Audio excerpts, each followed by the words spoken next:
guddaadhaan Kan kana nu waraabaa jazakumullahu khairan. Utuba nu deemu jedhe.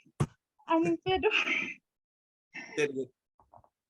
Irraa deebitu, irraa deebitu, irra deebitu. Irra deemi maamaatii. Hin sodaatin. Hin sodaatin itti fufi.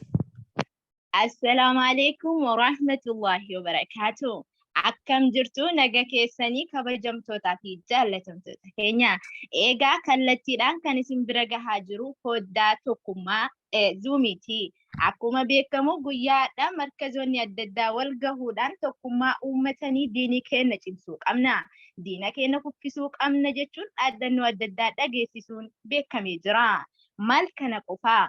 Dhaamsa akka nuu dabarsanitti kan afaan hin beekne afaan baree, kan gurraan dhagahee qalbiin hin dhageenye immoo gurra qalbitti qaawwuun dhageeffate. Gurra qaawwoo osoo hin taane gurra qalbitti qaawwuun dhageeffate. Kana jechuun keenya waan dhagayan qalbitti qabatanii itti dalaguudha. Egaa seenaa hedduu garaa nama nyaattuudha. Kabajamtootaa fi jaallatamtoota keenya. Midhaan dalaganii nama jala kaayanii nyaadhaa jechuun akkamitti namatti ulfaata jechuun olomootiin keenya nuuf ibsanii jiranii. Abbaan feetan akka feetanitti hiikkachuun mirga keessanii. Kana jechuun keenya koottaa diinii baradhaa, koottaa tokkummaa godhadhaa jedhanii nama yaamuun silaa barbaachisu ture.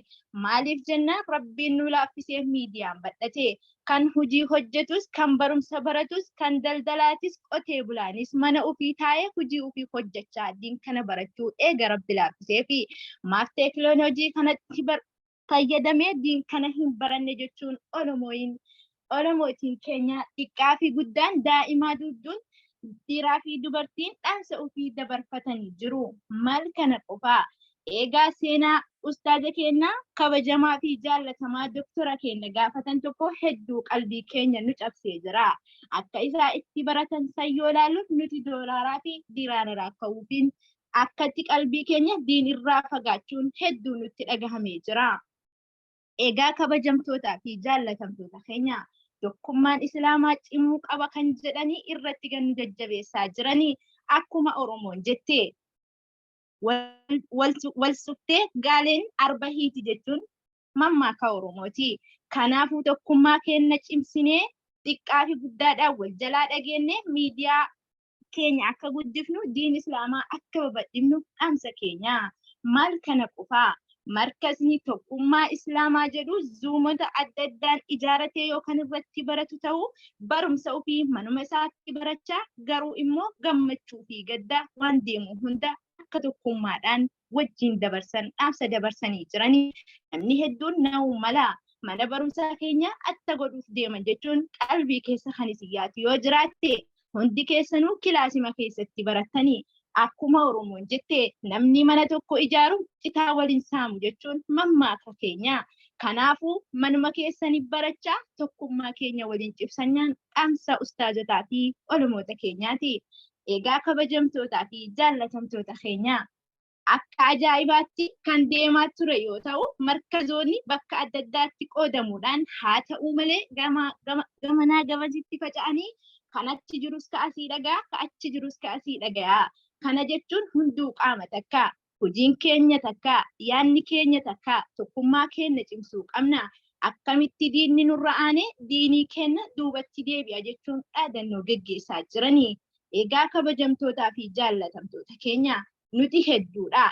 Garuu tokkummaan keenya waan xiqqaateeruuf kana jabaannee irratti cimnee itti fufuu qabna. Kan gara biraa jirus qalbii isaa hawannee akka gara diin kanaa as deebi'an waan boru nu fayyadaati.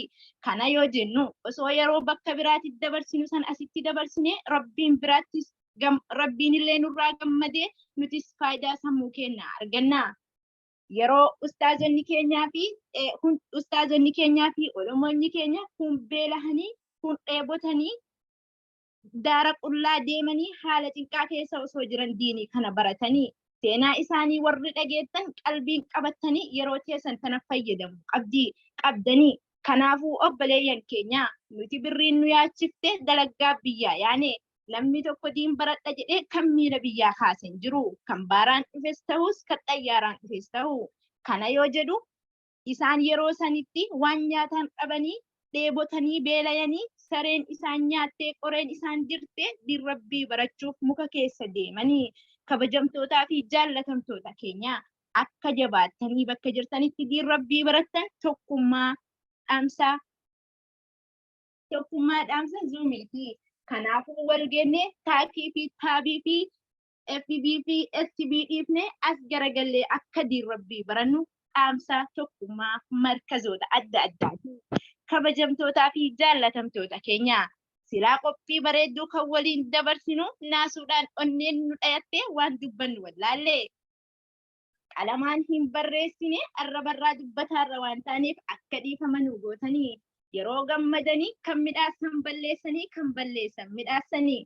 Kanaafuu nurra laalinaan dhaamsa keenya guyyaa biraatiif qophoofne akka bashannantan kan mugeessa akka dammaqu kan mukaddaa gurrarra kaayate gurrarraa fudhate akka mataa jala kaayatutti isin bashannansiifna. Tokkummaan keenya itti fufaa jabaadhaa isiniin jenna. Warri waan kanarratti hojjettanii dhaartanii ifaajjanii waan kana isin geettan baga milkooftanii dhaamsa keenya. Egaa kabajamtootaa fi jaallatamtoota keenya yaadni keenya tokko.